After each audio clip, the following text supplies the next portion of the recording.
Halo semuanya, bagaimana kabarnya hari ini? Saya berharap teman-teman dalam kondisi yang baik-baik saja. Perkenalkan, nama saya Arvin Febrian, saya mahasiswa Universitas Buana Perjuangan Karawang dari Prodi Manajemen Fakultas Ekonomi dan Bisnis. Di sini saya akan mempresentasikan atau memenuhi tugas dari mata kuliah Studi Kelayakan Bisnis dengan judul Analisis Studi Kelayakan Bisnis Usaha Manufaktur Toko Fajar Jaya Elektrik. Yuk simak pembahasan berikut ini. Latar belakang Fajar Jaya Elektrik. Ide mendirikan sebuah usaha yang bergerak dalam bidang elektronik itu berasal dari hasil pengamatan melihat daerah Adiarsa dan sekitarnya itu belum ada yang mendirikan usaha elektronik ini. Maka dari itu dibukalah toko ini atau usaha ini dengan nama Fajar Jaya Elektrik yang menjual berbagai alat-alat elektronik. Selanjutnya adalah profil Fajar Jaya.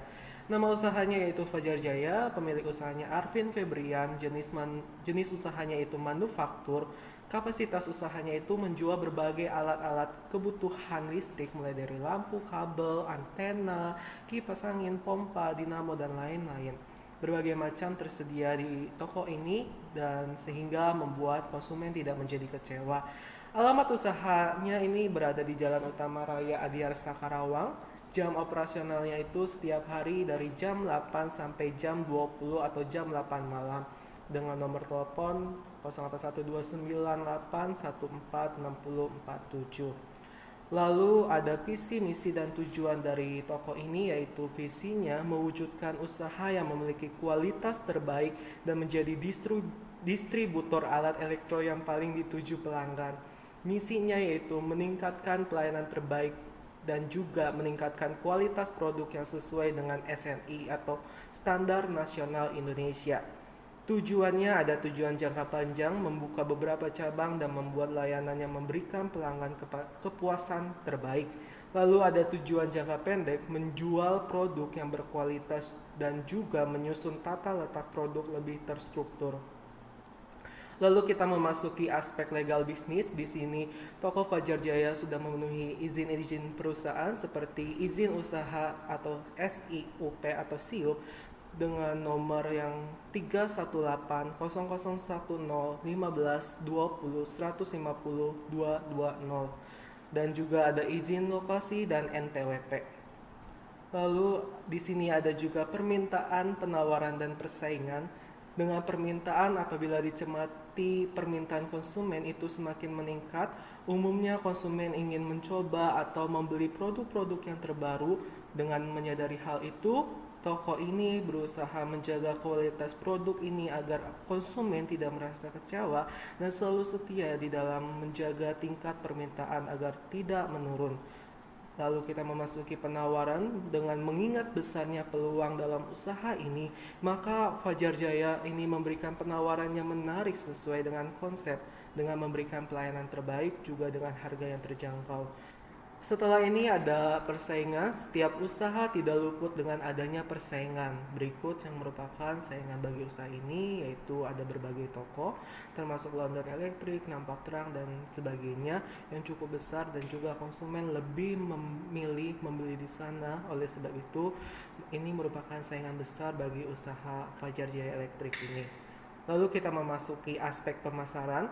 Di sini ada segmentasi pasar yaitu mencari inovasi-inovasi terbaru dibutuhkan dan lebih efektifkan dari produk sebelumnya. Dari segi geografis, masyarakat yang berada di Karawang khususnya di perkotaan terutama di Jalan Adiarsa Taruno.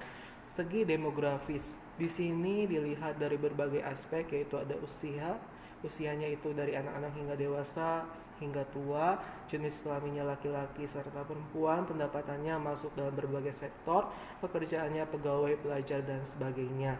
Lalu di sini ada juga segi psikologis, produk akan selalu disesuaikan dengan kebutuhan dan keinginan konsumen. Segi perilaku, Fajar Jaya Electric ini akan selalu melakukan inovasi-inovasi dengan mengikuti keinginan konsumen. Selanjutnya kita memasuki bauran pemasaran. Di sini ada 4P, produk, price, place, and promotion. Produknya itu berkualitas serta sudah ber-SNI atau Standar Nasional Indonesia. Price-nya itu harganya terjangkau dengan konsumen. Place-nya itu memiliki lokasi yang strategis, tepatnya di Jalan Adiarsa. Promotionnya itu strategi pemasaran yang sederhana dari mulut ke mulut karena sangat efektif. Lalu kita memasuki sasaran pasar.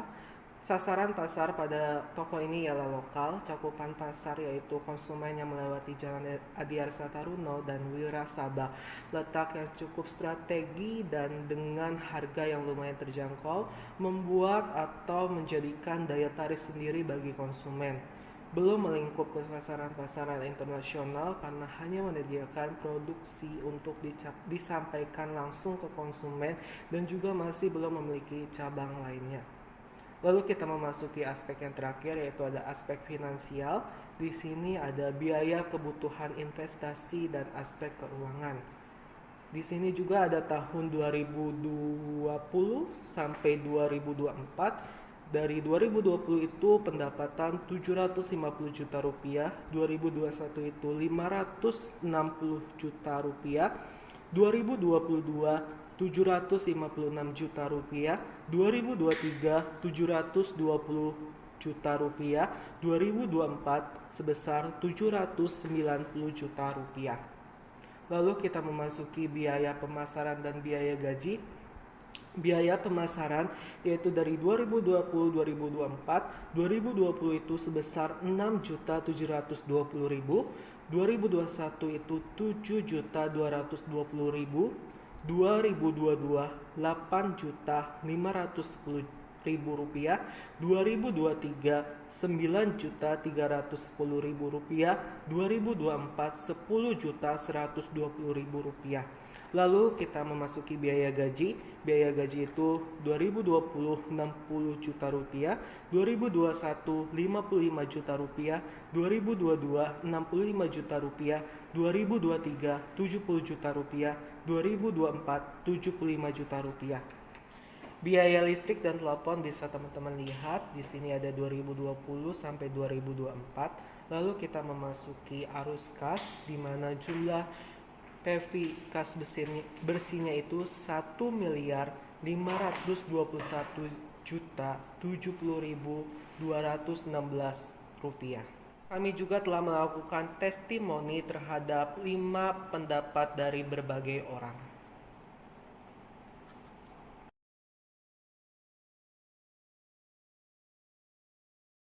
Berdasarkan berbagai aspek yang sudah dipaparkan, maka dari itu Fajar Jaya Electric ini sudah termasuk dalam kategori perusahaan yang layak untuk dijalankan. Maka dari itu perlu adanya kritik dan saran dari berbagai pihak untuk Fajar Jaya Electric ini terus berkembang dan semakin hari semakin lebih baik lagi. Sekian presentasi dari saya. Mohon maaf bila ada kata-kata atau penjelasan yang kurang dimengerti.